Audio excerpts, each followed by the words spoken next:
وصفة اليوم حلوى عراقية المصدر اسمها من السما. بتنزل من السماء هبة من الله على شجر معين بشمال العراق بكردستان. بيتشكل على شكل حجر وبيتكرر وبيتصنع مادة طبيعية. ما لم متوفرة عندي رح أعطيكي البديل. على نار خفيفة جدا بحمص المكسرات أي نوع متوفر عندك. أنا بحاجة لميزان أو أكواب قياسية. بداية رح أحط كوب سكر هو 200 جرام، منحط فوقه مي 65 جرام بيعادل 5 معالق كبار. بوعاء منحط المي فوق السكر وعلى نار أقل من متوسطة لتغلي. منضيف جلوكوز 100 جرام ما يعادل تلت كوب. بديل الجلوكوز قطر سميك. خففت النار وانتقلت للمرحلة اللي بعدها. زنت العسل طلع كوب إلا معلقة ما يوازي 250 جرام. النار خفيفة، بدي توصل درجة الحرارة 105. بنتقل لتحضير بياض بيضتين، بس باخد بياض ونص ما يعادل 35 جرام. بحط رشة ملح للتماسك. انتبهوا، ما بدنا نقطة صفار يوقع بالبياض بيخرب التحضير. نخفق على سرعة أولى.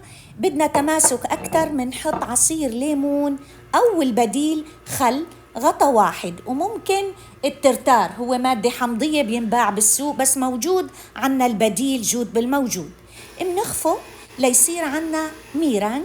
بدنا تماسك أكتر، منضيف معلقة سكر ومنتابع الخفق ليصير عنا ميرانج أبيض. منراقب العسل، بدنا إياه يوصل لدرجة إذا اخترتي 125 تعطيكي طراوة للمن والسلوى، 30 تعطيكي أكتر تماسك. اختاري اللي بتحبيه. وصلت للدرجة المطلوبة، برفع الميزان بحطه مشان أزين درجة حرارة السكر والمي والجلوكوز. هلأ بضيفه مثل الخيط. اللون بده يصير غامق بالبداية، بعدين رح يبيض. المن بيعطيكي نفس النتيجة وهو صحي، والعسل صحي جود بالموجود. منراقب هلأ السكر والمي بالميزان لازم يوصل 145. انتبهوا، اعملوا زوم للكاميرا وشوفوا درجة الحرارة. بدك تقليلي خالي أنا ما عندي ميزان.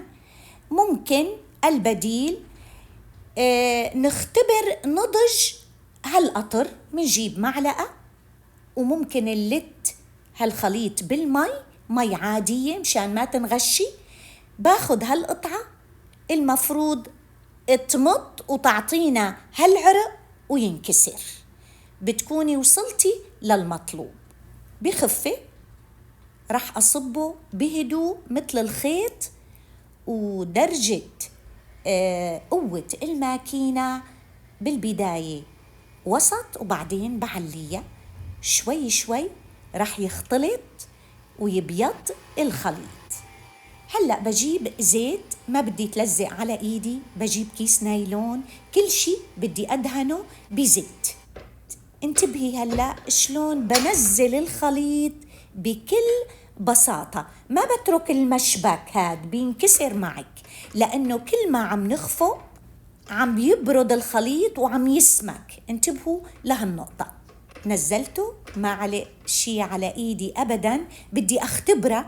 باخد شقفة وبكورها. ما لزقت بإيدي وتكورت، معناتها وصلت للمطلوب. بدلت المشبك السلكي بمضرب الكف وبدي أتابع الخفق. رح تسمك. وبضيف المكسرات، ممكن جود بالموجود فستق سوداني. وبعدين بضيف معلقة كبيرة هيل بتعطي تميز لطعم من السما. رح نشوف هالخليط اتماسك. ومثل ما قلتلك اعملي اختبار. مسحت الأداة زيت، ما بدي أتلبك أبداً. وأرفع كل الخليط على سطح البلاطة. ممكن تحطي كيس نايلون وتدهنيه زيت. شايفة شلون نزل؟ بتبان معك فوراً خلال 10 دقايق نجاح وتماسك المن والسلوى. من السما الشكر الجزيل لأهل العراق النشامة، والشكر الجزيل لأهل كردستان. المصدر بجبال بيجمعوه بموسم الشهر الثاني والثالث، هو حجر لونه بني، بيتكرر لحتى يصير مادة حلوة المذاق بتحضير من السمع. ممكن تقسميها بشكل مربعات، وممكن حسب الأصالة. هالشكل أنا بعشقه، وفعلا ولا أطيب. جربوها ما بتندموا أبدا. مقادير مزبوطة 1,000,000%، ولكن للأسف ما لا موجودة من السمع. لو موجودة كنت عملتها، لأنه هي بتنغلى، بتتنقى، تتصفى، وبعدين تتحول لقطر حلو المذاق. تمام، عطيتكم البديل ونفس النتيجة صدقوني، وطعم العسل من أروع ما يكون وصحية جدا. بدي أتفقد اللي حطيتها بهالقالب، بدي أقسمها مربعات، وأثناء تشكيلها وتقسيمها وحفظها نحن بنحتاج لطحين. من حين لآخر بلدت السكينة طحين وبقسمها بكل بساطة. وكبري الصورة صبية وشوفي روعة المشهد. أحلى ضيافة فاخرة، اعملي مشروع وارزقي وادعي لخالي دلال. مقادير رائعة وسكر رائع، ما لها حلوة أبدا. كلياتنا بناكل سكر، ولكن وقت بناكله بمقادير صحيحة الجسم بحاجة، لأنه العقل بيتغذى على كل شيء حلو. يا أحلى الحلوين.